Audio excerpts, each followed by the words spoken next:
इस्तेमाल कीजिए एक नंबर लाइन मवाजना करने के लिए 11.5 और 11.7 का। तो ये दोनों नंबर जो हैं, दोनों आदाद 11 और 12 के दरमियान हैं, तो हम दो नंबर बनाते हैं 11 और ये है 12। ठीक, ये हमने नंबर लाइन पर दो अदद बनाए। तो यहाँ दरमियान में कहीं पर बिल्कुल सेंटर में जाकर 11.5 होगा। ठीक, तो 11.5 ये हमने पहला जो हिस्सा है वो मालूम कर लिया, ये इस जगह पर है नंबर लाइन पर। तो हमने इसके 10 हिस्से बनाने हैं, बराबर 10 हिस्सों में तकसीम करते हैं इसे। 1 2 3 4 5 6 7 8 9 और ये 10 12 पर।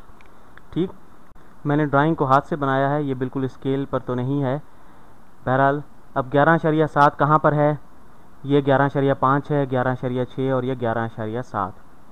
तो 1 2 3 4 5 6 7, तो ये 11.7 यहाँ पर हो जाता है। ठीक, यहाँ नंबर लाइन पर आप देखें कि बाएं से दाएं जानिब जो है हिस्से बढ़ रहे हैं।